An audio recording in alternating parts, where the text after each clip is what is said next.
Okay, here I am. The Spell, a visual novel. And I... okay, a preface for this. This is written by the same studio that made Her Lie I Try to Believe, which is a game I've played previously and recorded and uploaded previously. And that was good, but it was very mature, I think I would call it. And I plan to play this for a long time. And I thought today, well, it's about 3 hours. I can do this in about 2 streams or something if I make 2 somewhat shorter ones. And I've taken a look at some of the images in the Steam discussions and stuff, or like the Steam community hub. And I thought, the subject matter for this seems to be even worse than the other game. Can I even? But yes, apparently, since considering it has a category, either it's this or another game that is called The Spell, but it has a category on Twitch, I assume I can play it. No one-shot anymore? Not today, at least. I needed a little break from one-shot, to be honest. We're gonna continue one-shot, most likely after this. I just need a little intermission. Like 1 or 2 streams where I wouldn't play one-shot. I don't even know why. It's just... something about one-shot. While it's a good game, it seems like I didn't actually enjoy it as much. A shame, really. Maybe I can come around to it. It's like a reverse of Everhood, where I enjoyed it immensely in the beginning and then started hating it towards the end, and then loved it in the actual end again. But ooh, very loud, at least for me. Actually, let me fix that real quick. It's so incredibly loud. You wouldn't believe... Oh, it's blasting my ears. Here we go, that's better. Is it fine for you or is it too loud for you as well? You need to tell me. Then I can change that. Was one shot too hard for you? Thank you, Lightning Hand. Yes, exactly, that's the reason why. You got me. Got him. Who are those people, she asked herself in frustration. I just wanted to play a visual novel, okay? Jesus Christ, no gameplay, just reading. I can do that. So many strangers all coming together as if it's some kind of giant birthday party. Celebrating something that shouldn't be celebrated in a place that should never have existed. There are more smiles in this room than there are during a wedding ceremony, it seems. Unforgivable. Her throat aches, her eyes are burning, and her cheeks are uncomfortably dry. Is this taking place on Epstein Island or something? She's unable to look up, ridiculous as it may sound, as though an invisible force is stopping her from moving the way she wants to. As though she's scared of facing what reality has come to. But unfortunately for her, this attempt to block what's in front of her is immature at best. She somehow misidentified her true enemy. Strangers are saying, I heard they were drunk. I thought they were sober. Weren't they celebrating their anniversary? What about their daughter? At home. How distasteful. She never was responsible. Artists. They haven't called me for the past 5 years, so I have to say this is a very nice very nice interface for an indie visual novel. On a beautiful name, Eloise. Her eyes snap shut and her body tenses up almost as quickly. She concentrates every ounce of her strength into closing her eyes, as if doing so with all her might could somehow shield her from the outside world. Yet. What are they going to do with her? Orphanage, probably. Poor thing. Fright, realization, her eyes open wide, tears welling up inside them. Mum, Dad, save me. Right then, almost as if to answer her call, someone opened up the door of this horrible place and entered loudly. She knew it instantly because of the characteristic sound of the front doors and the shadows that were dancing on the floor. But she didn't take it as an answer to her pleas. Instead, she simply thought, another one. Another one of those scary adults just arrived, adding to the lot of them, probably mocking her with his superior adult-like life. The adult-like life couldn't be me. Still, unexpectedly, it helped, because everyone's focus suddenly shifted to this person. Or at least, that's what it looked like to her. She doesn't know. She's still looking at the floor or at her hands, no longer able to mindlessly center her thoughts towards grief alone. This person walks closer to her. She hears words move around the horrible place, coming out of the mouths of those horrible people. Brother, they say, or loser, maybe. The two could be one and the same. He's close. She can only glance partially at the altar supporting the caskets, yet she knew the sounds mostly. But soon enough, she had a glimpse of the color of his shoes, brown, and the color of his pants, blue. That's a reference. It was a man. But something wasn't right. Everyone is wearing black, yet this man is wearing blue? And jeans of all things? He walks past her and soon finds himself in front of the two closed caskets. Oh god, it must have been a horrible accident if they have a closed casket funeral. Her eyes are drawn to him. Because he's weird? Maybe. Or perhaps there's something else. Still, her eyes were only slightly upward. She was still very much apprehensive of this man's intent. He touched one of the casket's wooden top, her mother's, with one hand, rudely, awkwardly. Just as she thought, he's like the rest of them. Or maybe not. His left hand on his side seems to be trembling. In sorrow? No. In anger. A fist. Her hopes rise a bit for no apparent reason. Did she find a kindred spirit in this horrible place? She regrets those ideas almost as soon as they emerge in her mind, because as he turns around, their eyes surprisingly met. Surprisingly, because she was now standing upright, not averting her eyes from the harsh reality in front of her. Brown eyes, long face, black curled hair, thin lips. Expression slightly melancholic yet mostly inert. He's literally me. He looks at her with indifference. He looks at her with distance. Just like the rest of them. She can't control herself. Her eyes return to their original position and tears effortlessly roll down her cheeks. She bites her lips harder than she normally would. She can't help it, and it hurts. She curses the man's existence, even more so than the others before him. But what's this? A hand on a head. Whose hand? His. But why? It was heavy, extraordinarily so, as if this man was supporting an excruciating world on his shoulders. A dark, dense world. She felt almost relieved about this, though she didn't understand why. It didn't move. He didn't try to pat her, he didn't try to stir up feelings of gratitude from her, he didn't even smile for that matter. He simply looked at her for a time, expressionless. Truthfully. And then he walked away. The hand that might as well have been the last remnant of warmth in this world just disappeared alongside the man's big brown eyes.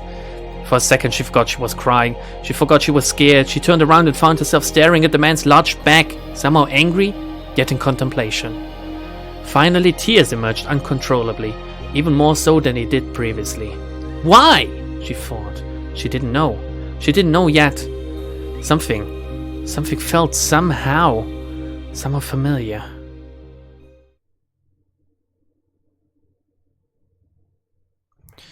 Lambda, do you know, can we still extract assets from Limbus?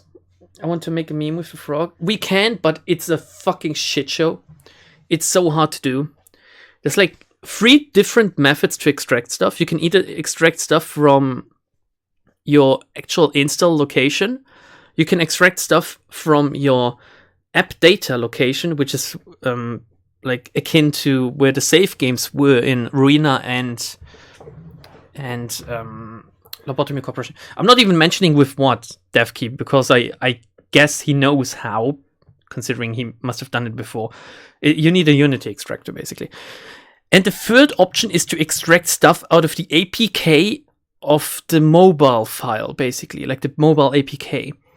And I've did all 3. All 3 are incomplete, somehow. And all 3 have different files inside of them. And the thing I found most complete, the one I do use myself for thumbnails and stuff, is the mobile APK. And I don't know why this one is more complete than the others. There's also the Google Drive link that Arcane will have most likely sent to you, where someone else is trying to compile all data, basically. Some things I have extracted myself, I haven't found on there. Other things I haven't found anywhere. I have found there, but I don't know where they are extracting. This person, Arcane, is surely to tell you. I legitimately can't tell why it's so different to like Ruina. Whereas in Ruina, you just had a resource file and everything was in there, and you could extract it after every patch, and you got the new files immediately. And now it's such a big hassle that I'm dreading to use anything other than base CGs on the thumbnails, because it's so hard to get to this stuff. The base CGs, you can at least in the theater, you can basically screenshot them yourself if you want to. Luna, that's the name of the person that did the drive, yes.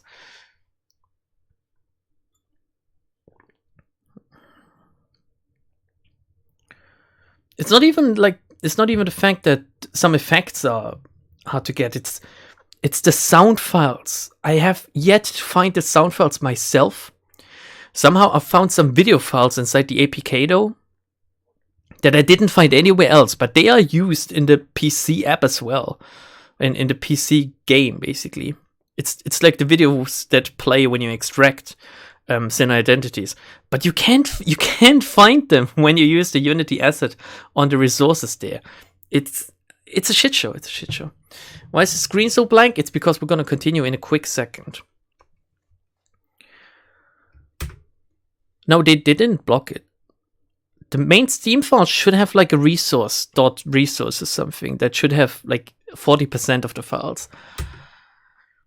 Eternity. That word popped into her head the moment she thought about the time this day had stretched out to. Eternity. And it wasn't even over yet. As if listening to the pity of strangers wasn't already enough, she had to attend this unfair ceremony. She had to watch as her mother and father were pulled into the ground, a decision that seemed to be everyone's but hers.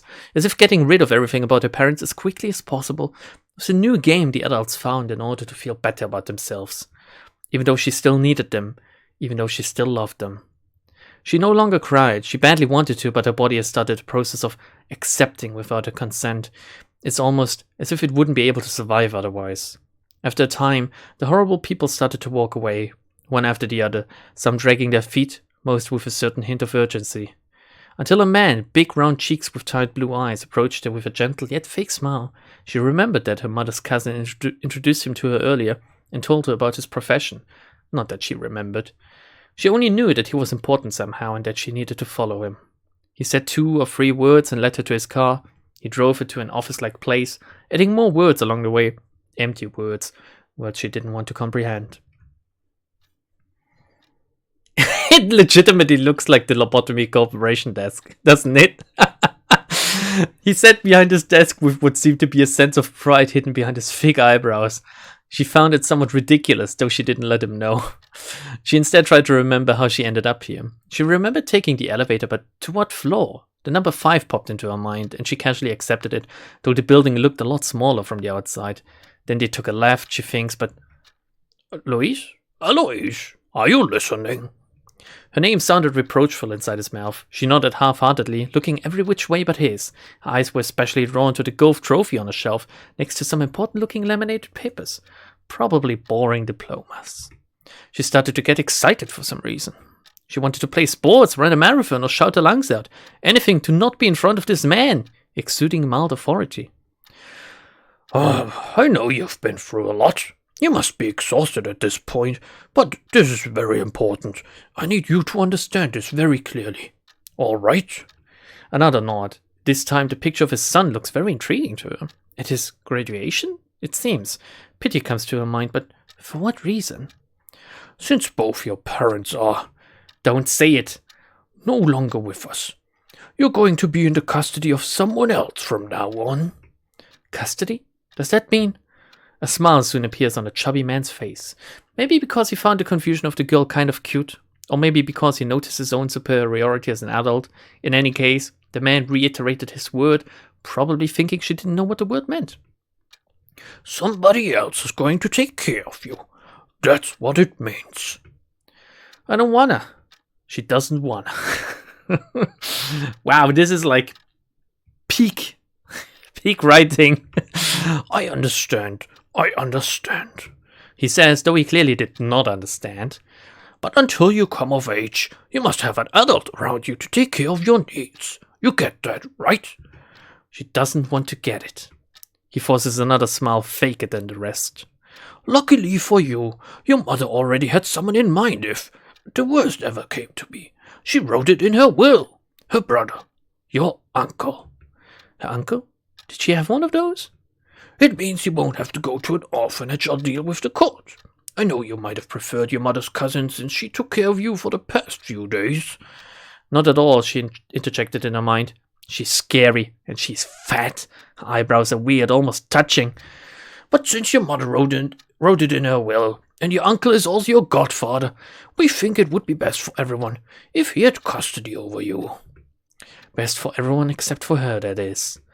He's right behind that door, waiting. He told me you might not remember him. The last time he saw you, you were only 8 months old. Do you want to see him? She pretends to think for a bit, but the old man's eyes are less and less indulgent. She finally says yes, while shaking her head from left to right. The taste of her fingernail is surprisingly bitter. He laughs dryly, not minding the multiple cues of nervosity as she sends his way. He opens the door, says 3 or 4 words into the void, and another 3 or 4 words are sent back to him, like some kind of magic. An incantation. Attention, everyone. A spell. Soon another man appears. This man has brown eyes and a long face, black curled hair and thin lips. His expression is slightly melancholic, but mostly inert. He's literally me. It was that man. The man with the hand. Hopefully he has two. Sunday. I don't know which day it was before. The car looked unreliable at best. Well, just like its owner, she supposed. Steve. I think they could have come up with a more interesting name, considering her name is Eloise. He's just a regular Minecraft Steve. What is it? He asked her in a neutral tone, standing right beside it. He was a man of few words from what she gathered. Those were the first ones he ever directed at her in any case. During the whole hour in the office he sparsely spoke, only nodding and approving from time to time. Still, he was peculiarly perceptive. That or she showed all too well her reluctance to enter the vehicle. She was not ready to talk to him yet. She couldn't even imagine a future where she would be able to openly do so. So in the end she gave up complaining altogether and simply decided to bite the bullet. She opened the door of the passenger's side with unexpected nonchalance. She was surprised by her own courage, but that courage didn't last for long. Ugh. It smelled really bad inside the car for some reason. She wouldn't be surprised if this was what they call the smell of death. It's not mine, it's a rental. He blurted out as though as good an excuse as any, immediately dropping his spaghetti. He then scratched his cheek, looking at the sky. His words and actions made him seem embarrassed, but since he was still as expressionless as ever, he looked more creepy than anything else. Eloise looked at the creepy man with disgust, rolled down. Yes, rolled like an antique, the window of the already opened car door with visible annoyance, brought the color of her shirt over her nose, and then finally sat inside the car with both arms crossed, her cheeks puffed. Did she just call a car with rolling windows antique? Little bratty Sumer girl. The man, his name was Steve if she remembered correctly, looked at her as if she was some kind of strange animal before following suit. He did the exact same thing, even going as far as pulling the collar of his shirt over his nose. Baby does the same thing. I did that whenever I changed the diapers and she like did a big one, you know. And she started doing the same. Thank God she kind of stopped doing it now that she goes to like the potty and the actual toilet. She can't see me doing it anymore when I like clean up. But yeah, it didn't take long before she complained. What are you doing? She asked him, visibly irritated. Nothing. Was he laughing at her? At first it seemed that way, but soon she realized he wasn't. She thought he looked ridiculous. Is this man supposed to be taking care of her? What a joke, she declared in her mind. Not understanding her frustration, Steve simply turned the key in the ignition and started driving. He looked as indifferent as ever, but the fact that he had his shirt over his nose only added to the unreliability of his overall look. She couldn't stand the situation. At first she was scared of everything this change would imply, but now she could only feel anger. Maybe an orphanage wouldn't be so bad after all. Well, I don't know about that. Silence, long and awkward. Somehow she couldn't stand it. She had to show her rebellious nature. She had to show she wasn't happy with the situation. Where are you taking me? She asked him with a tone as cold as she could muster. "My apartment," he said casually. "I don't wanna." To that he didn't answer. He simply kept his eyes on the road unfazed. She thought she had to make it clear to him, clear to herself, so she repeated herself, but this time with more assertiveness. "I don't wanna." But again silence. She thought as much. He wouldn't. "Sorry," he finally said in a low voice, though his expression stayed the same. She clicked her tongue loudly, more so than necessary. But why was she doing this? She knew the man was in a situation similar to hers, and he certainly didn't do anything to warrant such animosity on her part. Yet, she wasn't able to control herself. "What about my stuff?" "I'm going to take care of it tomorrow. Don't worry." "And school?" "I live nearby." He had an answer for everything, always in this casual tone of his. His eyes, the only visible feature of his face right now, always seemed to be floating in muddy water. It made her somehow think of a fish. There were no emotions, yet he looked sad all the time. "Why did you accept?" she finally asked with difficulty. Of all the people she thought would be taking care of her, why a man such as him? Accept what? Custody. He didn't answer right away. He thought about it for a while, then simply said, "Because it was in your mother's will." In her mother's will, the will of her mother, she wanted him of all people to take care of her. This is none of your business. She had forgotten why she was acting this way. She had forgotten the source of her anger altogether. "Well, she's my older sister, so..." His hands, which were around the steering wheel, tensed up ever so slightly. Or was she hallucinating it? For the first time she felt empathy for him, if only a little. She started to doubt her own resolve. Another schoolgirl visual novel? It's not like I play them a lot, okay? It's not like I'm looking for these. Silence was about to settle in. She didn't want that because she would have to think of... Are we close yet? A close call. She didn't want to think about anything right now. Around 10 minutes, I guess. Why? Oh, you need to pee, is that it? We can stop at a restaurant if you can't hold it in. What? She shouts flustered. How could he? She was upset by his conclusion. Has he no tact whatsoever? She didn't want to go, and even if she did, there were better ways to go about it. I see, he said in understanding. At least he realized his mistake rather quickly. Number 2 then. Guess we'll find a place. That's not it, keep driving. I hate him. She finally remembered the reason for her anger.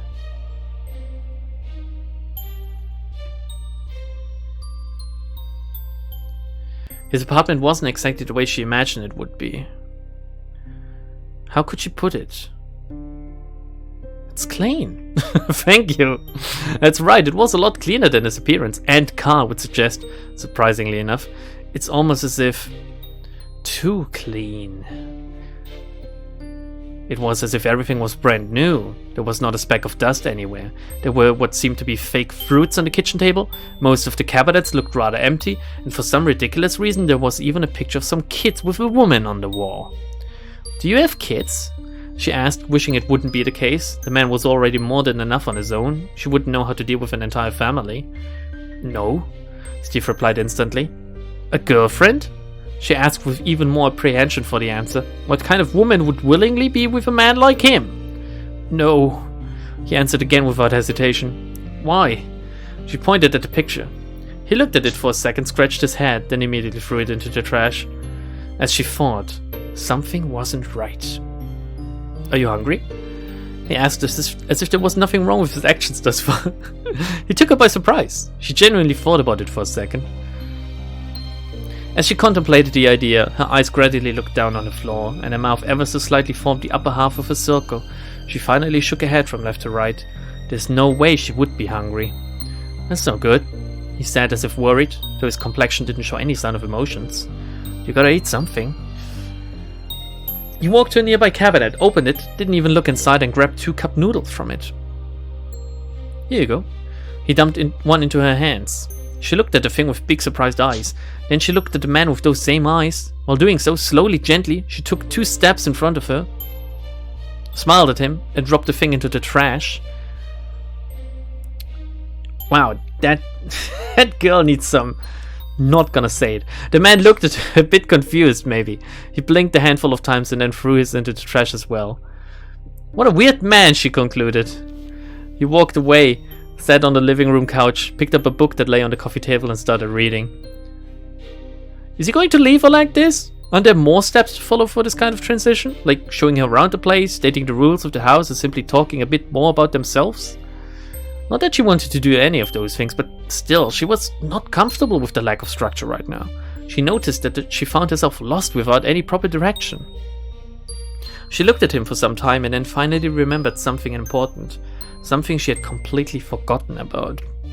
She opened the backpack she was carrying and immediately found the object in question. Her cell phone. She booted it up and was instantly greeted by multiple notifications. They all came from the same source, her best friend. She peeked at the last message she received. Only 2 words. Stay strong! She found herself smiling to herself, despite the situation. She was not alone, she realized. She took a deep, deep breath and then turned her eyes to the creepy man. What's the name of the Wi-Fi? There is none. He answered, all the while turning the pages of his book. Based. She was discouraged. Yet, he finally added, looking away. I'll call tomorrow. She sighed, both in relief and in desperation. She will have to use her own data for now. She was reluctant to use it ever since she exceeded the limit one time. She remembered her mother scolded her for it. Her mother. She just now realized that her phone was shaking. Or was it her whole body? This was not the time for this. She wanted to be strong, if only in front of this strange man. Suddenly, she felt an enormous pressure on her head. A somewhat familiar sensation. A hand, his hand, on her head. He was in front of her. For how long a time, she did not know. Was he trying to cheer her up? She raised her eyes ever so slightly. Is he a good person after all? I shake too when I'm hungry, he said with 2 cup noodles in his hand. She should have known better than to expect anything from him.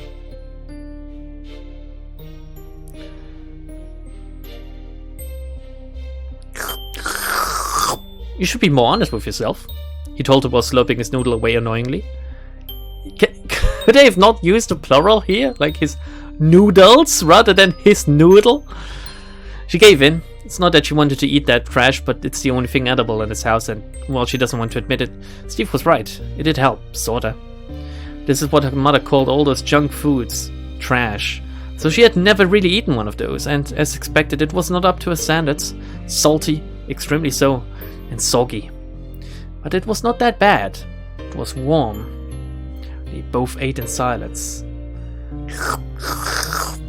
Well, kinda.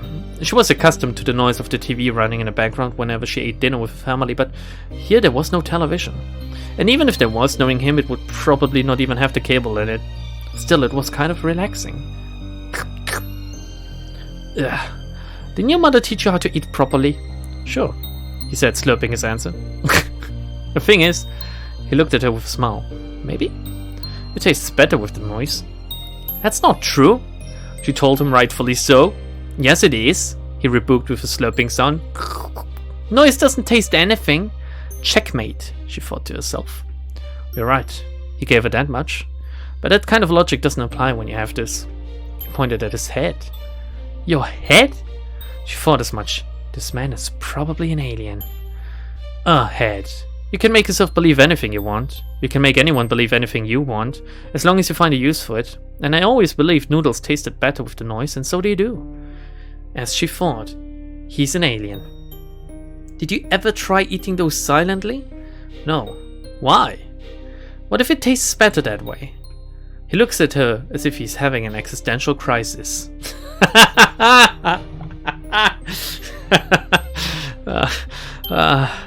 She feels tired all of a sudden. She gets up from her seat and proceeds to trash what's left of her meal. Wait, it's still half full, give it to me! She drops it in the garbage bin, as if she's going to let him eat what she just now ate. He looks at her expressionlessly, his hand still hanging in front of him to receive the cup that's now in the trash. He doesn't complain. I ask why she didn't listen to him. He simply returns to his own food, wordless. Weird, she found a word that best describes him. She'll have to do something from now on if she doesn't want to eat noodles every day. From now on. As if she had already accepted the fact that she's now going to live with this guy in this place. Where's my room? She finally asked emotionlessly. He points to a door at the end of the corridor. She walks to it, her mouth in a perfectly straight line. She enters it, immediately closing the door behind her. The lights are off. She can't see anything, but that's exactly what she wants. Damn Zoomers. Oh no, she will have to use her own data. He even wants to eat the leftovers. You guys are forgetting that her parents just died, okay? You gotta have to cut her some slack. Poor girl. We don't even know how old she is. From the looks of it, she's like a teenager, 13 or 14 or something, okay? She isn't in her right mind. And then imagine if such a guy took care of you. If you were brought up in a loving family or something. It must be a very bad whiplash. Her back is against the door. She lets herself slide until she's sitting on the floor. Tears well up as if they were waiting patiently for this exact moment. She tries to make as little noise as possible, but it's hard. She stays like this for a while until her mind becomes as empty as the room she's sitting in. Can't even trade crypto. God damn it. Is this what Zoomers do these days? Do they trade crypto? Wait a minute, I thought crypto was like a boomer thing, actually. Wait a minute. The moment her eyes became accustomed to the darkness and she had no more tears to cry, she finally realized something. Her room was completely empty. There was not even a bed for her to sleep on. That man! She wipes the tears from her face, taking a couple of deep breaths and returning to the dining room. Her mouth regains the shape of a straight line, and her expression becomes a bit more stiff. The man is still eating in the exact same position he was 10 minutes ago. Girls 13 or 14 don't look this young. You think she looks young? How old do you think she is? Oh god, how young do you think she is? This room is empty, she exclaimed to the slurping man while pointing at the door she just came out of. I know, he said casually. How am I supposed to sleep? Don't know. The floor? She glared at him with annoyed, frustrated eyes. Just kidding, he added in a neutral, plain tone. I'm going to take care of your stuff tomorrow, remember? In the meantime, you can always take my bed. I'll take the couch. I'll take the couch, she interjected, not wanting to sleep in the bed of a stranger, even less of this man. But I've never slept in my... I've never even slept in my... What? He started saying, but as he made eye contact with her frigid eyes, he stopped speaking altogether. He then got up from his seat, trashed his meal, and wished her good night. She looked at him as he took the first door to his right even. 10 to 11, 9, 10 to 12, she looks like she is 9. Yeah, okay, maybe I'm off, alright? It's very hard to judge the age of girls, especially these days. I see girls of all ages at my job every single day, and they could be anything from like 10 to 18 at times. It is very hard to judge, okay? She sat on the couch, a bit surprised by the whole turn of events. Maybe she's like a 5,000-year-old dragon? Do you know? Everything about this man seems overly unnatural. Then she finally noticed something. I forgot to ask him for a blanket. Well, tough luck, Eloise. Little brat. At night she thought she heard a sound. She was still half asleep, her eyes too heavy to force open. Could have been a dream for all she knows, but in that dream she sensed the softness of a blanket covering her. Later she thought she heard the front door open as if the weird man was going away, leaving her behind in this big artificial apartment.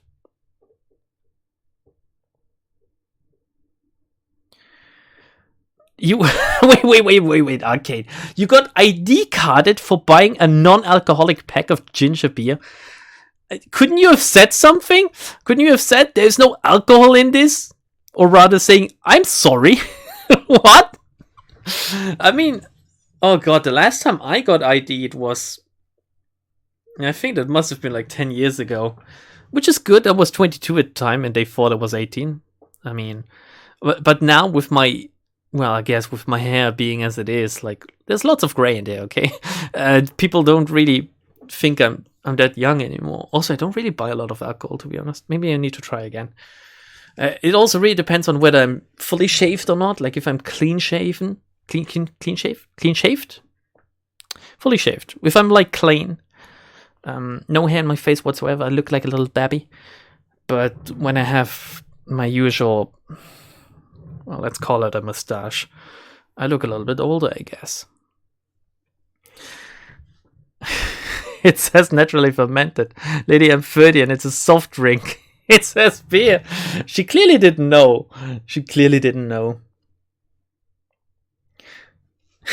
It wasn't even alcoholic. Poor Kate. Oh, the strong light of the sun woke up. probably because she was sleeping in a living room. She looked around her, quickly finding out that there was no blanket covering her, as she thought it was just a dream. Then she noticed Steve in the corner of the room, reading. He said hi to her, as if knowing that she was looking his way. She didn't follow suit. She simply rubbed her eyes, feeling somehow well rested, even though she slept on a couch without anything to cover herself with. There's coffee if you need some. He pointed at the coffee machine. Okay, like, how old is she? To that she said, yuck. Okay, she's like 6. I meant hot chocolate. He points at another machine. No thanks. He has a hot chocolate machine? What? She didn't want some, but she didn't want him to know. Or rather, she did want some, I think. Oh god, what a fancy log. She did want some, yeah, but she didn't want him to know. Sorry, I have a hard time with my pronunciations. I meant there are some sports drinks in the fridge. He went out and got everything. And sure enough, he pointed towards the refrigerator. All of this with his head still in his book. She sighed in resignation. I'll take a hot chocolate, she said in defeat. Great, that's what I meant in first place, hot chocolate. Sure, she poured herself a hot chocolate. While doing so, she remembered her dream. By the way, did you go out yesterday night? Yesterday? No. He said, finally looking away. This guy lives like a king, his hot chocolate. I don't know if he has like a hot chocolate machine or if he just brought hot chocolate. It isn't quite clear from the subtext here, but he said, finally looking away. Weird. Everything was weird ever since she started interacting with him. She didn't know why she would have dreamt of this. She understood the blanket since she desperately wanted one, but him leaving? That felt strangely out of place. At the very least, she'll feel better when she has her own room. She won't have to deal with him all the time. Hopefully, she won't have to deal with him at all. We'll go fetch my things today, right? You promised me, remember? Though... Thought... What? What does this sentence mean? Thought they never promised anything? Or though he never promised? What? They're already here. What? Her mouth was hanging open. She had a hard time processing what he just said. She looked at the time on the fridge just to make sure. It was 7:15 a.m. There's no way he could have brought all the stuff from her house to this place without her noticing. When would he have found the time for that anyway? Is he like a vampire or something? Because he looks like one. Where are they then? She asked almost in defiance. She was not in the mood for games. He points to the room that was empty yesterday night. Her room. How ridiculous, she thought. Is he going to tell her that she no longer owned anything? Maybe he sold all her stuff and that's why he accepted to take care of her? She'll have to see for herself. She walked towards the room, her chest puffed out, an angry expression on her face. Let's see. She was apprehensive of what was behind the closed door. As much as she wanted an excuse to hate the man, she paradoxically didn't want to be betrayed by him. Well, he's the only thing you have left. She grasped the doorknob of the imposing door in front of her ever so slightly, turning it very slowly. Why are you taking so long? Steve asked, standing right behind her. What? Yeah, press. Yeah, here we go. She jumped, making an embarrassing noise in the process. She was so engrossed with the content of the room in front of her that she never heard the man coming. What was he thinking, making a jump like that? She was about to turn around in order to show him her discontentment, but then the door in front of her started opening just a tiny bit, probably because she had turned the doorknob when she had jumped. She had no other choice but to face what was inside, so she took her courage in both hands and pushed the door further. What awaited behind the door was... That was impossible.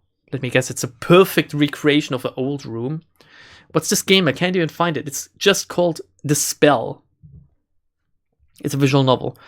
I believe... I'm not entirely sure if it's free to play or if I paid like a $5 for it or something. It's made by the same people that made/wrote Her Life, I try to believe. I said this at the beginning of the stream. A visual novel I played and uploaded on the YouTube channel. And I thoroughly enjoyed it. For an English written visual novel, for an EVN, it was very good. It was like a 9 out of 10 for me. They did a Redux version where they changed some story parts, which means I'm gonna have to replay it. But it was a very good, very well written visual novel. That was impossible. No! Everything is here! Even Virgilius! Look at him! Every little thing was there, all placed in the exact same way they were when she lived in a real home. No details were forgotten. Alright, judging by this, she's like 4, okay? With the color scheme. The post-it with some drawings on the front of a cabinet. The pictures of her best friend and her stuck on the side of a mirror. Even her personal diary opened where she had left it on her working desk. What the fuck? That's a little bit creepy. It's almost as if everything down to the measurement of the room was exactly the same as the one from her home. It's almost as if she was still there, even after everything that happened. Now, that can be a good thing or a bad thing, right? Imagine if you go through something this horrible and traumatic.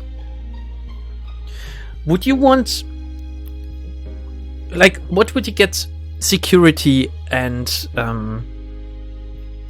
what's the word? When someone is making you feel better. What's the word? I'm drawing a blank right now. What would you want, rather? Would you want the security of everything looking the same as it did in your old home, but maybe painfully reminding you of it, of your old life? Or would you want something new to distract yourself, basically? Like, what's better? I'm sure psychologically there is an answer to this. What is better? Either remaining in your old life or starting a new one as harshly as possible. It's almost as if the developer just copy-pasted the screen. Well, considering we didn't see a room before, they might as well have done so. She felt extremely happy. Well, looks like he did the right thing. She's a primary school kid, so everything from like 6 to 10, you mean? She felt extremely embarrassed. To think she adopted him, even if he was a stranger. He never once showed her a reason not to trust him yet. Why are you all red? Are you alright? He extended his hand, probably in order to check her temperature. I'm fine! She took 3 steps back nervously. It's just... You didn't look in my diary, did you? She put one hand on her hip, trying to look a bit more composed, all the while pointing at the desk. Anything, so long as he does not understand how she truly feels. I did, he said as if it was the most natural thing in the world. You did what? Her mood made a 180 quicker than a blue hedgehog. What a weird reference! I read your diary. It was fascinating, really. Didn't know you liked writing fiction like that. This Nicholas guy you keep writing about, it's kind of funny. Nicholas? Fiction? That's right. I like fiction very much. She was depressed. That man was even more naive than he looked. She was still angry, but the fact that he misunderstood her diary for fiction... Oh, it's so cute. She thinks he's naive. Was the silver lining in all of this? Oh, this is so cute. Oh, this is... Oh, this is like a real children moment, isn't it? Tell me when you finish it. I want to know what happens next. He told her with a face so lacking in expressions that she didn't know if he was actually mocking her. Sure. Never, she corrected herself in her mind. How did you do all this anyway? She said, changing the subject rather elegantly. With my arms. He pointed to his bicep. I mean, when? This morning. He pointed at the floor. But how did I not hear you? She was in the living room near the front door all this time after all. You were sleeping? He pointed at her. Why is he pointing at her? I already know that. Jeez. He didn't seem affected by agitated behavior. He never really seems affected by anything, really. She had a dose of him for the day. Can you leave? I need to be alone for a while. Sure. He started walking away, but then stopped midway. Oh, I called for the internet. Should be here tomorrow. Great, thanks. He took another step, then stopped abruptly. Also, I reached your cell phone company. I'll be the one paying your bill from now on, so don't worry about it. Sorry about that. She felt genuinely bad about it. It's nothing really. 60 a month. What? 60 a month? Are you fucking kidding me? I would slap the data right out of her. That's a joke, by the way. I would never hit a child. But 60 a month? What are we, like, what currency are we talking about? Like dollars? Pounds? Euros? Or anything, yen maybe? Like 60 yen would be okay. Jesus Christ, 60. I pay like 15 every other month. Actually, I stopped paying altogether. I stopped paying altogether because I don't really use my data anymore. I had like a plan that cost me like 12 a month, which gave me like a flat rate into my provider, and and some internet, like very slow internet, and like I think 1 gigabyte at most, like the least you had to take, because I don't really use it much, I guess. And I have like a prepaid phone, like the one you have to charge up with money, because I think that's just better than one where you have to like a contract one or something. So I just stopped charging it, and then they sent me a message. All right, if you don't have any money on it, we're just not gonna enable your options anymore. And I thought, yeah, it's fine for me actually. And I have like spent, I think ever since, let me think, I stopped charging it at the beginning of 2021, and since then I had to charge it up once. And I think I still have like 10 euros on my phone because I use it that rarely. If I need internet, like there's open wireless basically everywhere at this point, or I'm at home. Like these are the places I use it. Either I'm somewhere where I have a wireless available, like an open public network or something, or I'm at home. Or if I'm really on the road, I'm never alone to begin with. I always have like secretary with me, and she pays for a data plan because she uses it at school and stuff, and I don't know, she uses it a lot. Like at the 15th of a month, she has already used up all of her data most of the time, and I scold her for it, but nothing's gonna change, right? That's just how she is. But yeah, don't pay for your data plan. Actually, is what I'm trying to tell you. If you can live without it, it's really wasted money. I've saved so much money not paying this shit. I saved so much money. It was 12 euros a month. Just imagine that. It's like 12 times 12. It's like 144, isn't it? Is it? It might be. I pay 20 cents a day. That's good, actually. That's good, I think. Is it? It's like 30 times 0.2 euros. Yeah, that's good. That's good. It's nothing really. 60 a month. He tried to cheer up in his... Sorry for this weird rant. Holy shit, I'm such a stingy motherfucker. He tried to cheer up in his own way, maybe. He had stopped moving completely. Was he not done yet? It felt awkward because he was still there, even though she asked him to leave a moment ago. To make matters worse, she kept feeling even more guilty every time he opened his mouth. Finally, he started moving again. He has now 1 foot outside of the room. At last, she thought, but unfortunately, she was betrayed yet again. Right, I nearly forgot. It's like Columbo. He turned again towards her. Wait 2 seconds, and he disappeared. He was no longer there, alright, but she still couldn't feel comfortable since she knew he'd pop right back. She waited, standing at the exact same spot for more than 2 seconds. Liar. Yeah, she's a child, alright. Here you go. He said the moment he came back, his arm stretched out towards her, a black and white fluffy little thing between his hands. Billhook! She immediately hugged the thing, which was in fact a cat. Her cat, from her house. Like a real cat? An actual pussy? I totally forgot about you. You smell so bad. She understood now why Steve held him so far away from his body. I found him in your room, so I brought him with me. Was he eating trash? Why does he smell like that? Don't know, but I did leave him in my car while moving her things. Go figure. But can we... She didn't know if she wanted to say it. You know, can we really keep him? She said with a shaky voice. She was frightened of his response. Sure, he said, not even thinking about it. Her hopes rose. For a few seconds she was overjoyed by his laid-back attitude. But then she remembered all the trouble she'd been giving him. She couldn't ignore it. She felt responsible after all. But I saw the sign at the front. It said no animals. And? Wouldn't that be illegal? She was almost in tears, thinking she would have to part from him. The last vestige of a destroyed family. Do you still want to keep him knowing that? His tone was somehow different. Okay. She looked at the cute little guy. A smile effortlessly appeared on her face. She nodded multiple times over. She knew it was selfish, but she wanted to be true to her feeling. Then that settled. He finally told her, his large hand petting the little thing sloppily. Sloppily is such a weird word here. Soon the cat was trying to eat Steve's hand with all his might. What would happen if they found out, though?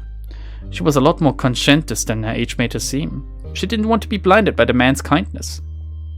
You remember what I told you yesterday? About believing what you want? If you believe this cat can live here, then he can. Others will believe it too. All you have to do is believe it yourself. But that doesn't actually work, she thought. That's the rule of this world. Is she dead? Is this like limbo or something? He strongly interjected. Is he an angel? Or is he a devil? A demon? Or an actual vampire? Believe it. Is he Naruto? She complied, if only with her head. She didn't have the energy to have an argument with the man. First, because his weird logic made it impossible to actually win. And second, because she didn't want to win in the first place. She wanted him to make her believe, if it meant keeping her beloved animal.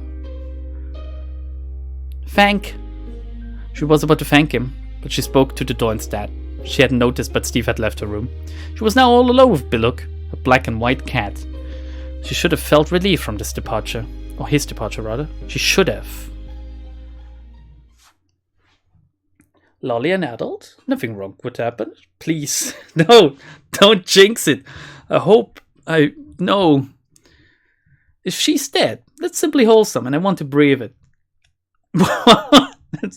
If she's dead, it's wholesome. Just keep it at that and think about the sentence again, okay? Later that day, she received a call she didn't expect. Yes, just a second. She replied to the woman at the other side of the line. She quickly walked to the living room and gave the phone to Steve, who was reading on the couch. Dude's reading a lot. Holy shit. Steve, it's the school. They want to talk to you. Oh, look at her outfit. Oh, she must be like 2. He took the phone, his eyes still fixed on his book. Right. He turned the page of his book. I don't know. Maybe. Who knows? It's up to her. Sure. He hung up, then gave back the phone to Eloise, disinterested. She looked at him, waiting for him to cue her in. He didn't. Inverse aging. So? What? What did they say? Twitch didn't notify you? I'm very sorry. Like, sometimes it just doesn't work, I guess. She was not patient to begin with, but he sure didn't help. They wanted to know when you'll come back to school. He said while turning another page of his book. I said I don't know. Why did you say that? It's been almost a week since she last went to school because of all the things that happened. And with the absurdity of this morning's events, she had totally forgotten about it. Or else she would have probably gone today. Because I don't know. Do you want to go? Yes, she said with certainty. I like that. She missed a little routine she had. And most of all, she missed a friend. Then go. I'll drive you tomorrow morning. Right. As if it was her choice to make. She was not accustomed to that kind of reply, and she surely didn't know how to feel about it either. Was she supposed to feel happy about his visible lack of concerns? He was not her father, so she supposed it was to be expected, but still. Also, she looked at him nervously. She didn't know how to ask him. He didn't reciprocate her stare, but he was still somewhat receptive to her distress. What's the matter? Can we go to the supermarket? She finally mustered the courage to ask him, her eyes shutting on their own. She felt that silence was about to settle in, so she quickly added, You see, Billhook needs a litter box and some food too. I thought she was gonna ask him for like some womanly hygiene products or something. That would have at least placed her age somewhere closer to a teenager. Although I guess like this stuff starts earlier every year as well. And if it's all right with you, I would like to buy some ingredients for dinner, since I don't like cup noodles, and it would be better for you too, since it would taste better and it's good for your health. And sure. Really? She was out of breath after blurting everything out so quickly. Sure, I plan on going anyway. Right now? No, at 4:30. Why? It's an oddly specific time. Why? 4:30 seemed kind of late. She wanted to go while she had nothing to do. School was still underway, so she couldn't chat with Emily. Also, she had a hard time understanding why he needed to be so precise when he's normally so negligent. Because that time will allow for an opportunity to initiate interactions with the target. What? The target? What did he mean? She was not following him at all. I always like it when, like, sprites look at you, because I don't know, it adds, for me it adds some kind of immersion. He finally glanced away silently, blinked a handful of, even if I'm the one like observing both persons, right? He finally glanced away silently, blinked a handful of times in contemplation, and then returned his eyes to the book while stating, 4:30 it is then. She's less suspicious that he is an alien now. A robot seems much more likely. Or like a serial killer or something. Lambda, do you know how to calculate an object's KE? What is a KE? And then I can tell you if I know how to calculate it, but chances are that no.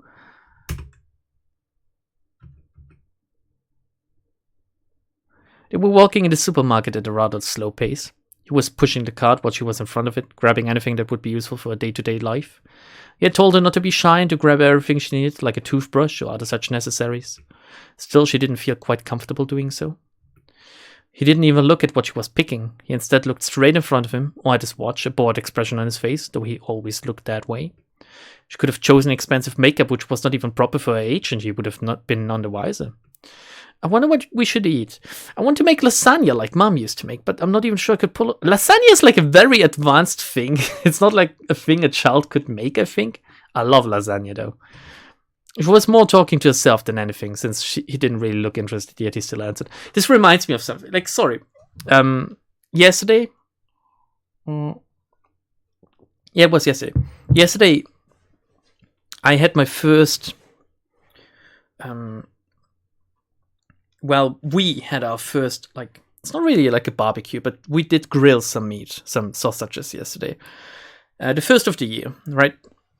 I have a really huge grill, because as a boomer dad, you need that.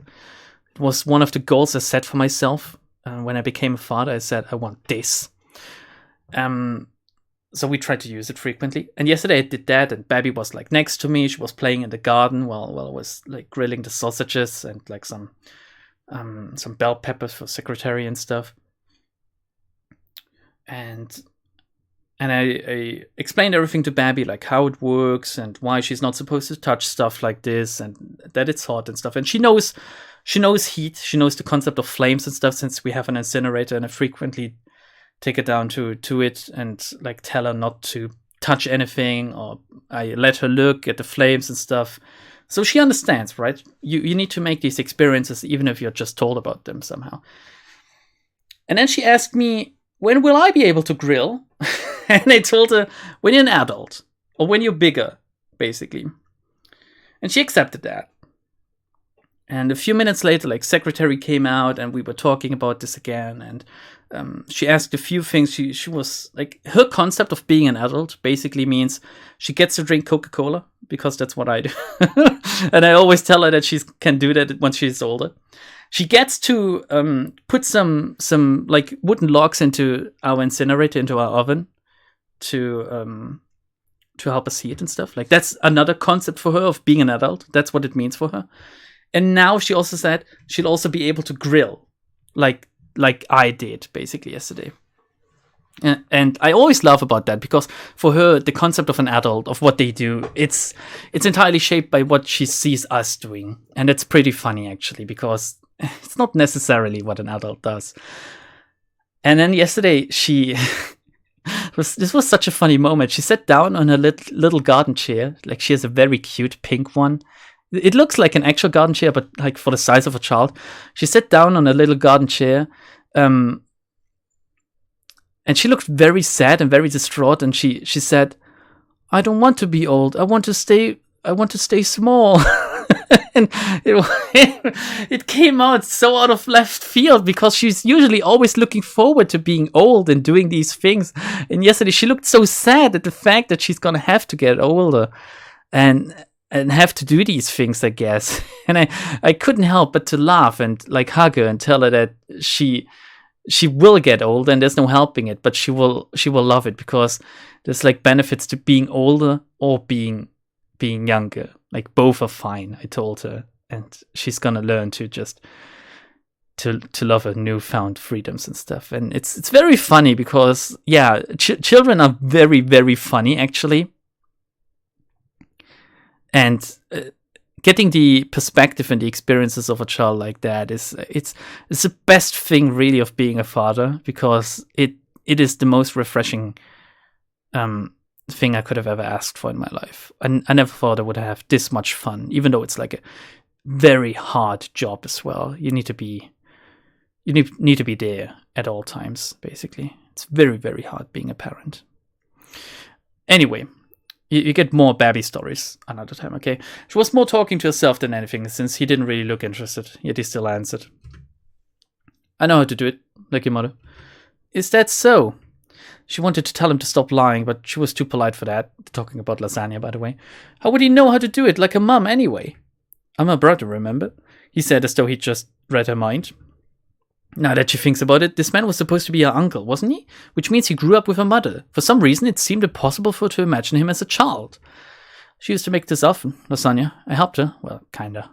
She was not convinced, but she decided to trust him nonetheless. All right, what do we need then? She asked him, but no answer came to her ears. His attention had already shifted. His eyes had returned to the end of the aisle in front of him. Steve? Without even looking her direction, he pointed behind him and said, I think I saw the pasta earlier. Go fetch some. Okay.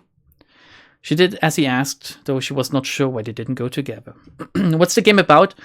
I don't want to spoil anything if it is about the stuff I've seen. Other than that, just take it at face value for now. There's Eloise. She lost her parents. She's now living with her uncle. Her uncle is a weird robot-like vampire alien. At least that's what she thinks. And we'll move from here, basically.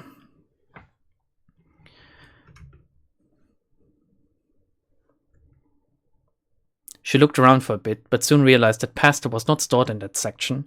She then turned back the way she came from, but when she did, Steve was no longer there. For a second, her heart skipped a beat, realizing he had left her behind. She was quick to regain her composure, though. There was nothing to be afraid of. He probably simply walked away, thinking she would follow him. And even if that wasn't the case, she knew how to take care of herself. For a long time, she's been doing just that. She walked at a rather fast pace towards where Steve was staring a moment ago. She would normally say he's been acting weird ever since they arrived at the supermarket, but the truth is, she would not be able to differentiate between his normal self and weird self. At the end of the aisle, as if crossing an intersection, she looked to her right, then to her left. And there he was, as she thought, not very far from where they were, yet something was out of place. He was speaking to a woman for some reason. She decided it would be best to simply walk up to them. She had no reason to hide anyway. No, I'm truly sorry, really. Sometimes I'm deep in thought and not totally aware of my surroundings. I hope I didn't hurt you. He was apologizing to the woman with a tone that didn't quite match his character. Not at all, not at all. Please, don't worry about it. The woman was even more restless than he was. Steve, I didn't find the pasta. You sure you saw it? She finally found the right moment to walk up to him. Oh, that's all right, sweetheart, he said to her warmly with a big smile on his face. Don't worry about it. Who was this man? He had a gentle expression on his face, as if he was actually compassionate. Eloise found the sight repulsive. Eloise? Is it you? She's looking very hot, by the way. I like the skirt. Like Roxanne, not Eloise. Huh? My God, how have you been? Eloise finally took a better look at the woman next to Steve. Miss Roxanne? Yes, I'm happy you still remember my name. How are you? I heard about what happened. I'm all right. How could you forget about the 5th grade teacher? To think they would stumble over each other like that. Oh, can you make her any hotter? She's like wearing a very nice skirt and she's a teacher. That's like ticking 2 of my boxes, actually. She's actually been quite stressed as of late. Steve told Miss Roxanne in a somewhat secretive tone. You understand, right? Poor thing. The teacher whispered in pity while looking at her. What is he playing at? While it's true that she has been greatly affected by her parents' passing, she thought she'd only shown him strength up until now. She was about to speak, but before she had the time to do so, Steve put a hand on her shoulder firmly. But what am I thinking? I still haven't introduced myself. I'm Steve, a new guardian. And you are? Don't worry about it. My name is Roxanne. I was a 5th grade teacher. Nice to meet you. That's why you two know each other. He chuckled. Ridiculously enough. Did you have good grades? He asked in a humorous manner. Eloise was embarrassed by his obvious attempt at flirting. Wait, so that means she's at least past 5th grade, right? We get a little bit closer to her actual age? Yes, in fact she did. She's a very bright girl. Wonderful. He patted Eloise on the head in a way he's never done before. Artificially. I'm hungry, she grumbled, unable to handle this awkward situation anymore. Oh, I'm sorry, I'm in the way, aren't I? Roxanne was indeed in the way. No, don't be silly, Steve said while playing with his curly hair. I need to get going anyway. I have work waiting at home. I understand, but before you go, I have a favor to ask of you if you don't mind. Steve walked closer to Roxanne, wanting probably to speak to her in private. A favor? The teacher was obviously bewildered to be asked a favor by a complete stranger. You see... They walked a couple of steps forward, him leaving his card next to Eloise, her pushing hers while listening to him. Eloise was unable to make out what they were talking about, but she didn't like it one bit. I understand, she finally replied to him. If the opportunity arises, then sure, why not? Good, then I'll leave you to your shopping. I'm sorry I took some of your time like that, he said to her with a sympathetic expression. She eventually walked away, while he waved goodbye to her with a jovial smile.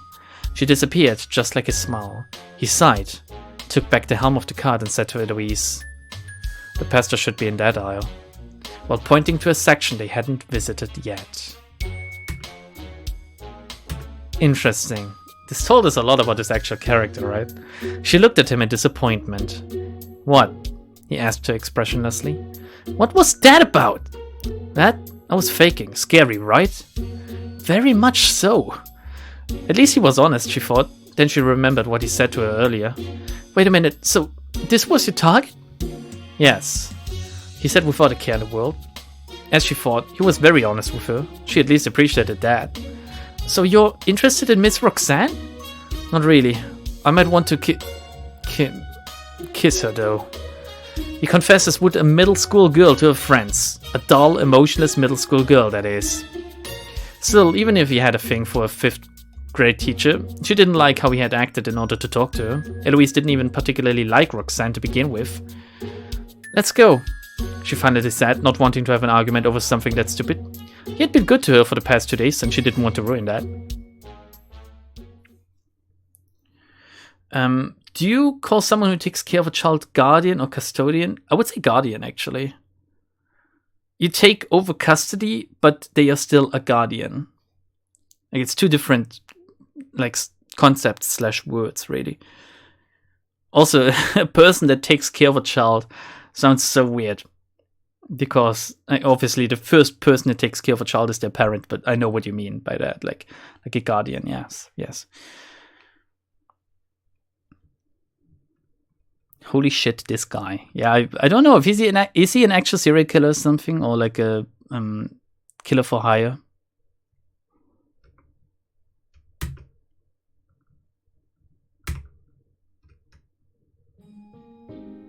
Roxanne gives you army morning PTSD.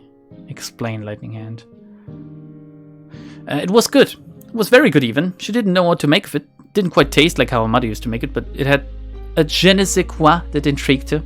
I like this expression. Your mother probably evolved her recipes with time. That's what Steve said to her when she told him that. It was a logical assumption, but she wasn't too sure about it.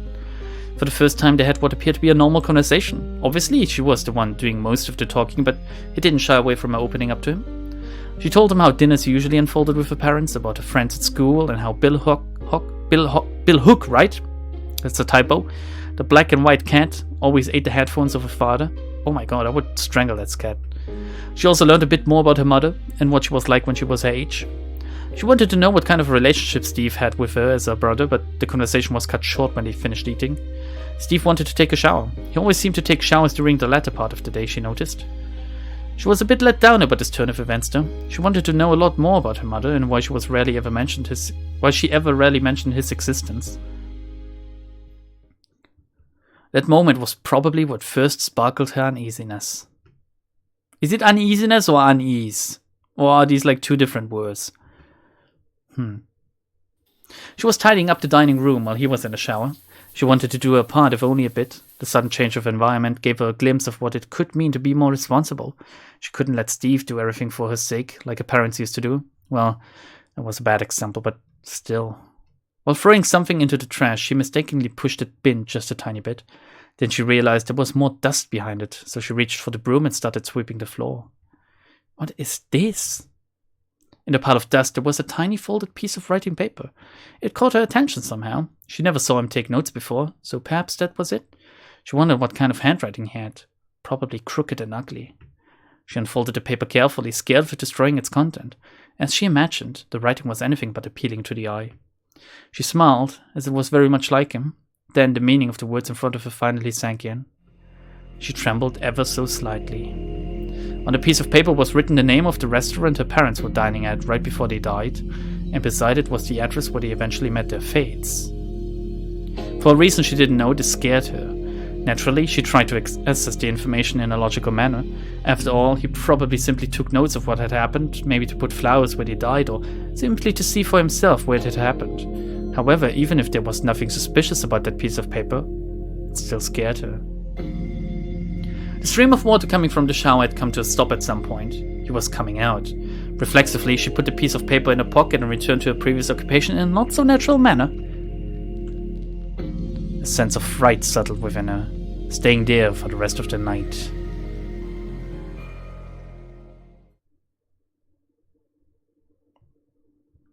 Tuesday. She had not slept well last night. Every little thing, from the creaks of the walls to the pitter-patter of the cat running on the cold wooden floor, was enough to force her eyes wide open. She'd yet to forget what she'd found behind the bin, even though she still wasn't sure why it affected her so much. But she was supposed to go to school today. She had to, so she'd have to face him one way or another. Maybe school will help her clear her mind? It should, hopefully.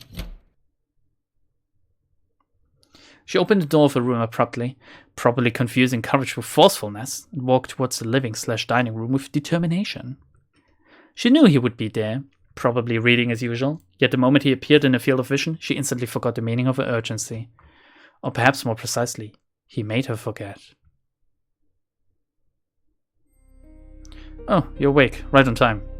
He was making breakfast. Want some toast? He pointed to his left, a plate full of well-toasted toast. Oh, that's a cute outfit, actually. I like that. And who the fuck prepares toast, like, in advance? Don't you want to eat your toast, like, freshly out of the toaster? That's what I don't shy away from an old piece of toast, you know, that's been toasted like 10 minutes ago, alright? But still, the best way is to eat it straight out of the toast. Well, not to burn yourself, okay? You need to let it cool off a little bit, but it needs to be still warm. That's what I think. That's when it tastes best. Jesus Christ. She stared at his back in bewilderment, not simply because he was making her something to eat, but because of all the energy that was probably put into it. No toast, I see. Eggs? He then pointed to his right at 3 plates of differently cooked eggs. What's wrong with this guy? She then noticed the sound of an unfamiliar voice in the background. Oddly enough, she glanced at the living room, towards where the voice was coming from, and witnessed something she couldn't believe. A large television was sitting on the once empty stand, as if it had always been there to begin with. But how did he obtain one of those? The store should still be closed at this hour, right? And why would he buy one anyway? No eggs. Pancakes? He pointed right in front of him, on the stove where he was cooking pancakes, probably. She finally uttered yes, fearing he would cook something else while she was still standing there, shocked. Right, that's what I was planning to cook all along. The other things are for me anyway. But I wanted some eggs too. She did want some. They looked delicious. I meant the toast, obviously. But the toast seems nice too. She was mostly teasing him at this point. Did I say toast? I meant to say... He glanced to his right. Sauce. What's better than Worcester sauce to begin the morning? I dodged that one. She giggled at his always so weird behavior. She started to become accustomed to it. She started to like it. They sat in front of one another, him with a plate full of sauce.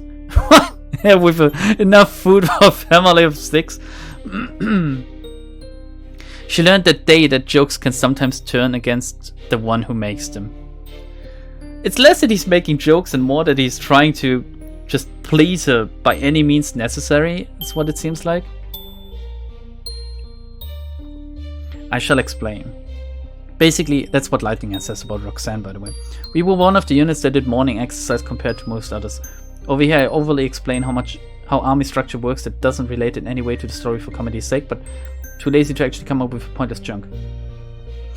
One of the exercises was putting the Roxanne song, and each time Roxanne was said, do push up and jump into the air.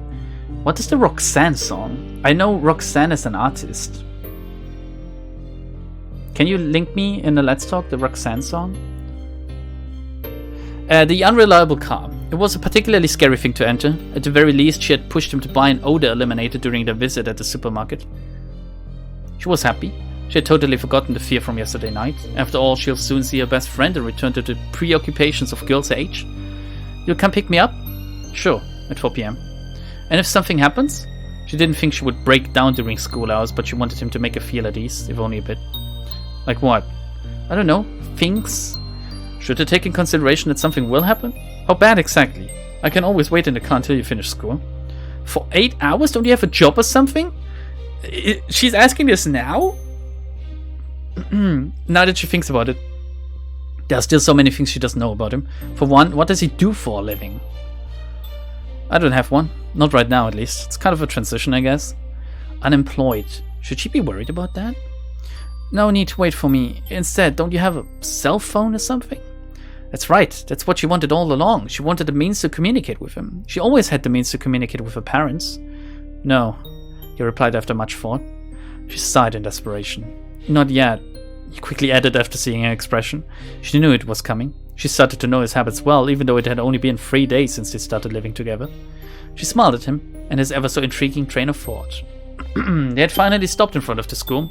She was about to open a door, but he stopped her silently. Here. He had a lunchbox in his hand. She had completely forgotten about this. She felt kind of embarrassed, even more so with the fact that he made her lunch instead of simply shoving a couple of bucks in her hand. Thanks. Though she would have been happy if he wasn't looking at her as indifferently as ever. Did you link me? Did you link me like a rickroll? Because I can see the channel lightning hand. You forgot to crop out the channel out of the link.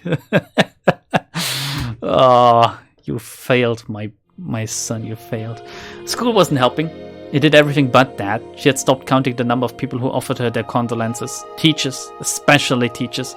But also kids from other classes, weirdly enough. Yeah, that is really fucking weird. Holy shit, if you knew that the parents of a kid in like one of the other classes died, would you come up to them and just tell them that you're sorry? What? Maybe it was too soon for school after all. The fact that she couldn't even call for his aid didn't help either. Else she might have called him right then and there. This was how much it actually affected her.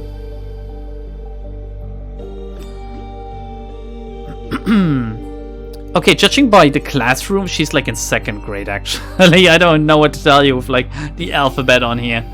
She finally built up the courage to enter her classroom. She was apprehensive, obviously, and unfortunately for her, when she actually entered it, her fear materialized itself.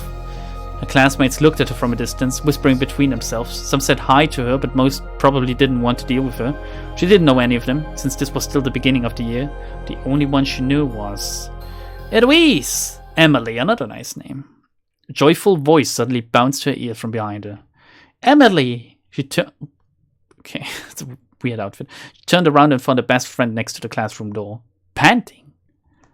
They immediately hugged each other. After all, it's been a week since they last saw one another. Girls.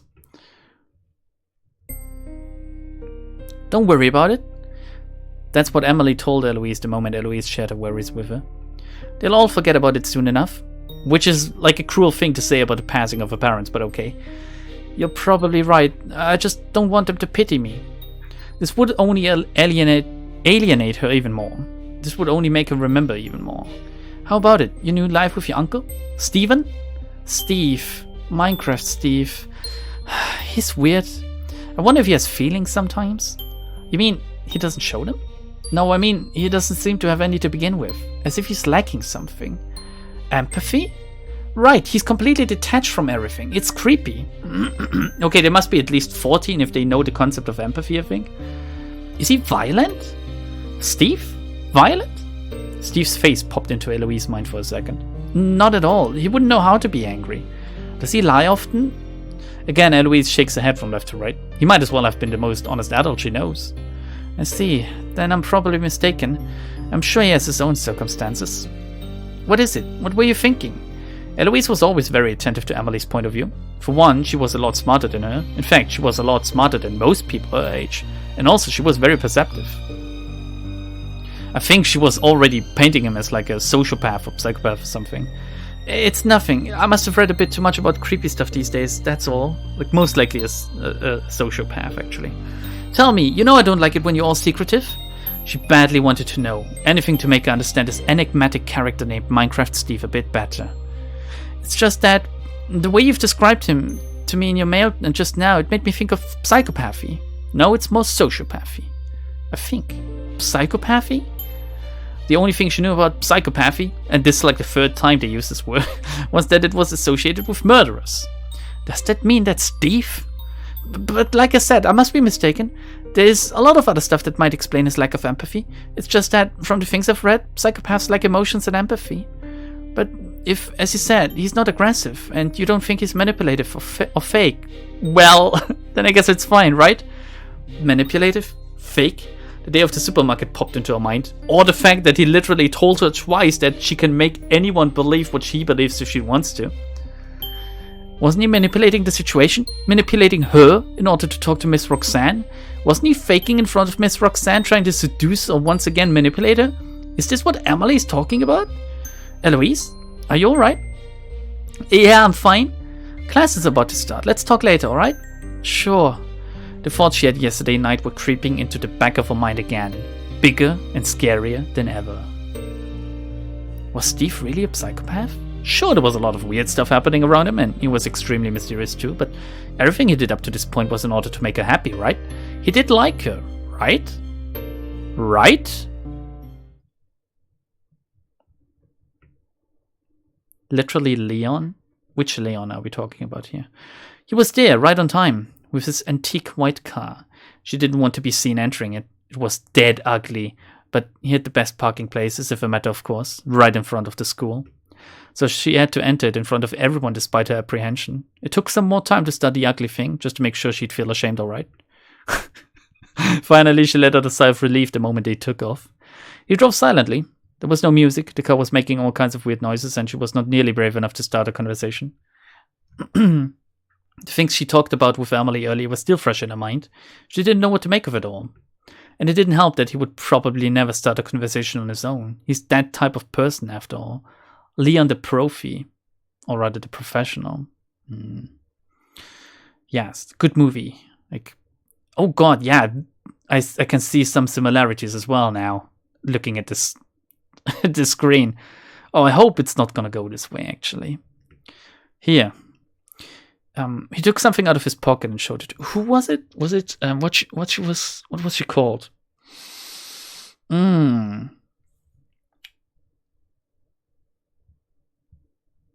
Princess Padme Amidala. What's her name again?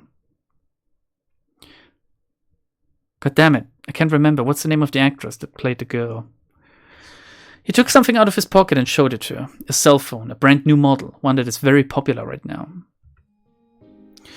Put it's back on the wheel, we are crashing. I think he's manipulating the car with his mind. If he wants to go somewhere, the car is following suit. Natalie Portperson, yes. Thank you for this very 2023 interpretation of a name, Manimoto. Natalie Portman. Or Natalie Portwoman. Or as you put it, Natalie Portperson. Natalie Port. So you bought one. She smiled, if only a little. They just talked about it earlier today and he had already taken care of it. He clearly did this for her. Could someone like this really be a psychopath? She couldn't believe it. She wouldn't believe it. You don't want it? He was still holding it out. What? But this is yours, right? She wanted him to have a cell phone, not her have a new one. Got mine right here. He took out a plain-looking phone from 10 years ago. Not even a smartphone. Why did you buy me this expensive one if you can't even buy yourself a good one? She didn't understand his logic. Dunno, made me think of you somehow. You're always looking at yours with such a big smile. Guess I thought you would smile even more with a better one. He was so strange. She started laughing. It's the things people send me that make me smile, not the phone itself, you weirdo. Oh. His eyes opened up just a bit wider, as if realizing what she meant. If you really want to see me smile, you need to send me things, alright? A lot. It took courage for her to say this. Sure, understand. So keep the phone, okay? It will be easier for you to write me stuff, and I kinda want to keep my old one anyway. Mum bought it for me after all. He didn't say a word. He glanced at her with his big brown eyes for a second, then returned them to the road. I just need to enter my number in it first. She took the phone from his hand, skillfully navigated through it, and then input her number with care. Here. She showed it to him, her name with a heart beside it. He took the phone from her hand with a thanks, kept his eyes on the road, with his right hand on the side holding his new phone. He started pushing buttons without even looking at it, as if doing intelligible things. What are you? She was about to ask him, but then her phone vibrated. It was a message. She didn't recognize the sender's number. So he can write a message one-handed while driving? Okay. Don't tell me. She looked his way, but his face was as emotionless as ever. He couldn't have sent her something while driving, right? But what if he did? Was it because of what she said? Did he want to see her smile? Was that it? This warmed her somehow, to think that another adult besides her parents would care for her like that. What kind of thing would he write as his first message to me, she wondered. She took a peek discreetly. Let me take a guess. Oh, it must be very deadbeat, like deadpan.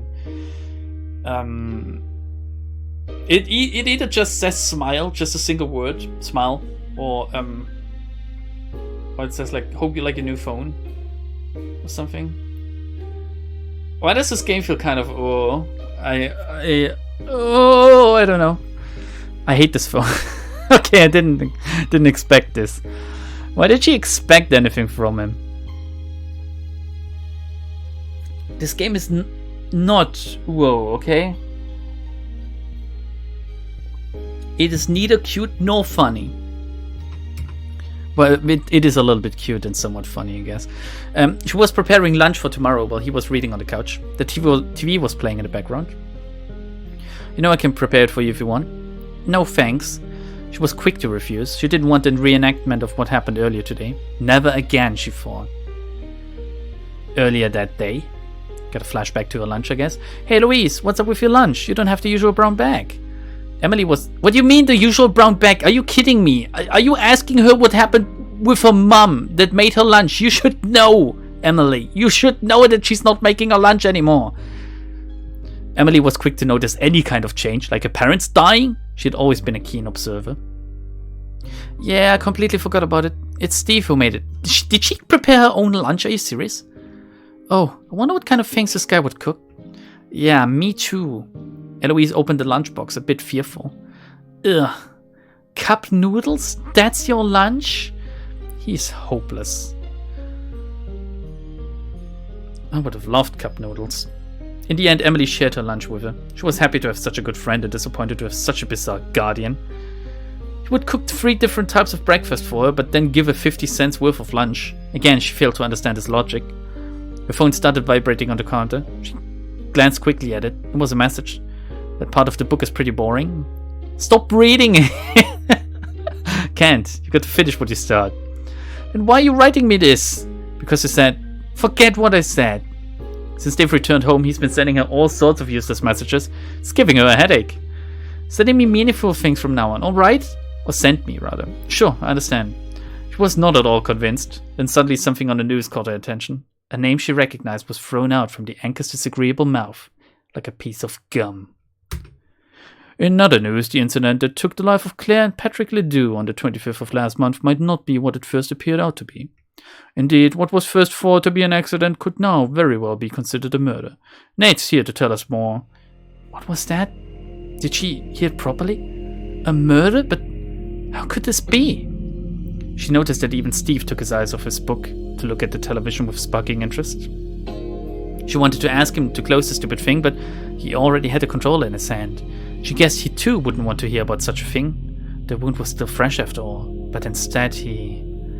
They were eating at the restaurant behind me. Raised the volume of the television to a point where the neighbors would probably hear it over their own programs.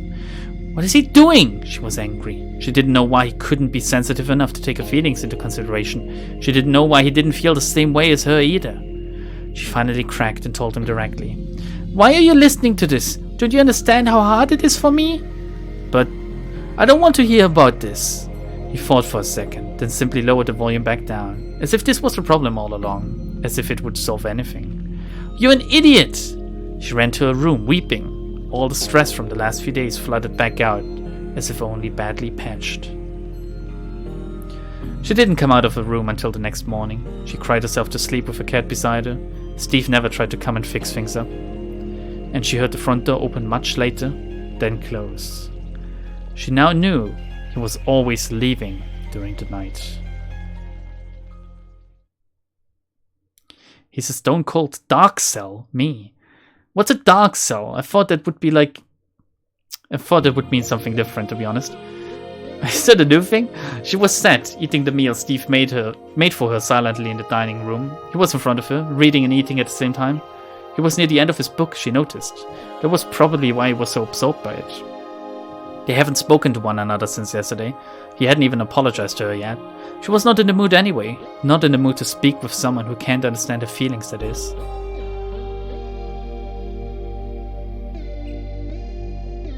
How long is this visual novel? About 3 hours. We're gonna stop soonish, because if it's about 3 hours, if you read it by yourself, it's like 4 hours if I read it out loud, I think. In the car, the exact same thing. Not a sound.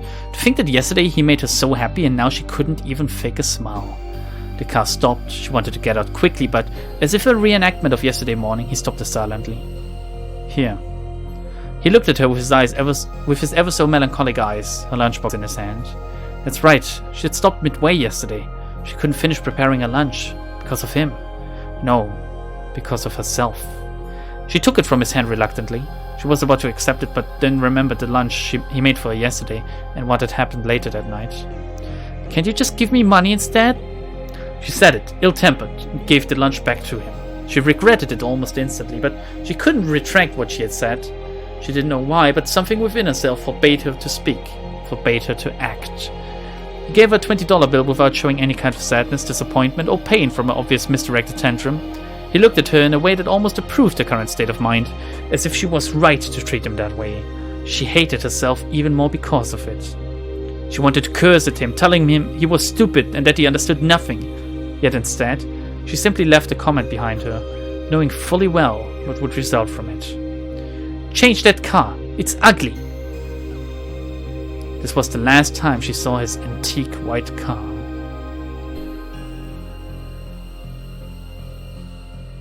During her whole day at school, she felt horrible. She felt guilty. Her feelings had finally settled down, and all she wanted to do was to apologize to him. She didn't even know why. She didn't even know if she had a reason to. But she knew one thing for sure. She didn't want to ruin this. She didn't want to lose what was left of her so-called family. Family. To think she would one day think of him as such. A melancholic smile soon appeared on her lips. She was waiting for him in front of the school. It was the first time that he was late. He had sent her only one message since yesterday. It was during her 4th period. It was a 500-word review of the book he had just finished. To think he would take the word meaningful to this extent, she will have to thoroughly explain to him what she actually meant by it. After 30 minutes, most of her schoolmates had dispersed and she was left alone waiting for him to arrive. Well, almost. A car was still waiting for its troublesome kid by the look of it. It was a beautiful black car, probably a sports car. Obviously she didn't know a single thing about cars. She only knew about the word car. Then she realized something. She walked silently to that car, her hands in the form of fists, her whole being ready to burst at any moment. She entered the car as if a matter of fact. He looked at her with his somehow innocent-looking face, not commenting on his brand-new car or the time it took her to notice it. Why didn't you come to me? She had noticed the car a while ago, was parked there since the beginning. She just didn't make the connection with him. Didn't want to embarrass you in front of your friend. You've been young, you know. Well, that's a lie. Your mother used to be like that, though. It's a lie that he was young? She wanted to tell him. She wanted to get this thing off her chest as soon as she could. Sorry. He put his hand on her head, not brusquely messing her with her hair or anything, simply resting it on her head as if as good a place to perch on as any. For yesterday, I mean. She finally started crying uncontrollably. She was due. What? How did that happen? It had been stuck in her throat for a while. She was due crying, I guess. He didn't say a thing. He didn't drive off. He simply waited for some unknown reason. Until she felt better, perhaps? Then she noticed why. A car had parked behind him. A police car. She started to feel alarmed. Her heart was beating faster than it should have been in this situation. In any situation. Maybe Steve noticed it because he said to her, "Don't worry. Everything will be alright." Why were the police there? What did they want from them? Steve fixated the left side mirror of his car with a sharp-looking eye. Eyes she didn't know he owned. At the same time, his right hand seemed to be reaching at something to his right underneath his seat. She had a bad feeling about it. A policeman soon appeared in Steve's window. He knocked on it and Steve brought it down with a placid face. School called about us suspicious. The policeman started in a kind of prideful tone, but Steve cut him short abruptly. Your badge. What? Show me a badge, please. Steve's right hand was moving ever so slightly. Eloise finally had a glimpse of what he was holding. A gun! The policeman looked at Steve with visible irritation for a time, but gave in and did what was asked of him. After seeing the thing, Steve must have felt much more at ease since he let go of the murderous object completely. As I was saying, the school reported a suspicious individual waiting in front of the school for the past hour with no sign of leaving. I was waiting for my kids, see? The policeman looked away and asked, "Are you alright?" She nodded quite frankly, but that didn't seem to appease the man's mind. Maybe because she still had red eyes from crying. She had a rough week, Steve said, finally showing his fake smile. She had a rough week. He said that as well earlier, right? After another 10 minutes of explanation, Steve's unexpected tactfulness won over the policeman as he left him with a simple warning. A warning not to arrive too early in front of the school and to swiftly leave when he had picked her up. He drove away and her heart should have tranquilized by then, but it didn't. Her mind was still very much focused on what was underneath Steve's bench. Yeah, how about that, huh? New car, but the gun is already placed. Did she see correctly? What would have happened if the man refused to show his badge? What were you reaching for? She had to ask, to make sure. A gun. You saw it, didn't you? Yes, but why do you have that? To protect myself, I guess. Where is this taking place? Is this America? Then it's perfectly fine. But he was a policeman. Yeah, but only when he showed me his badge. Before that, he could have been anyone. Great logic. But what if something happens to you? What will they do to me? Send me to an orphanage? I don't want that. I see. You're right. Was he not aware of this simple fact? She started to realize that if he couldn't do it on his own, then maybe she should be the one who changes him. Women. Literally, I can fix them. Oh, daughter edition. Jesus Christ. No more guns, she declared with her hands on her hips. She's like a little Democrat. They were in the dining room, him sitting on a chair while she was standing in an authoritarian manner, even though she was still not taller than him. No more guns? Even to protect myself? Even to protect yourself. There are other ways to deal with problems, right? She still wasn't sure what his deal was. Was he a psychopath or simply weird? It didn't matter though. Anyone can change, she thought. Woman moment again.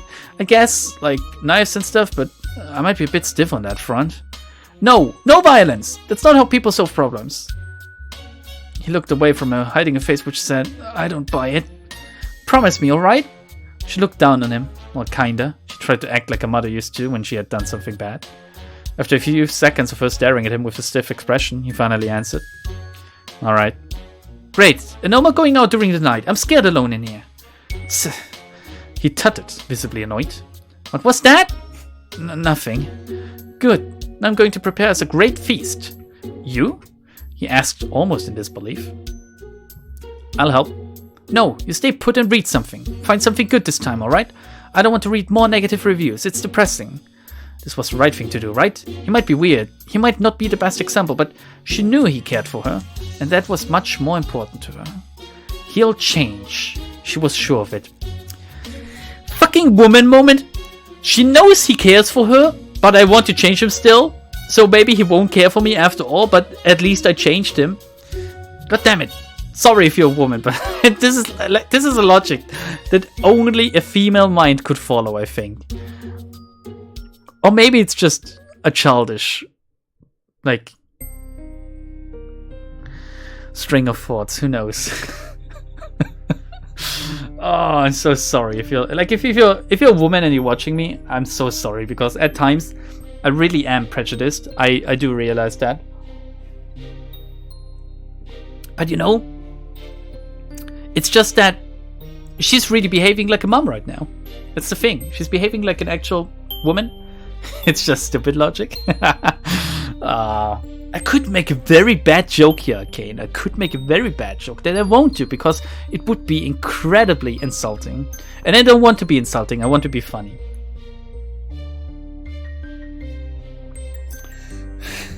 She's behaving like someone with zero experience of relationships. Well, he's not really the easiest person to deal with when it comes to that, I guess, because he takes everything at face value when she's asking him for something like this. He's not even like arguing back or something, so her actually having zero experience with relationships, it seems, It's not the best pair. Let's put it like that. We'll finish this segment and then we'll finish for today. Why suddenly change to a twin tail? Did you not have a twin tails before? I didn't even realize. Also, yes, twin tails are amazing. She looks a little bit like... Oh god, she looks like Amy. Oh good lord. You'll find a job, she declared to him the next morning while giving him the newspaper. Why are you giving me this? It's way easier to find something on the internet. Yeah.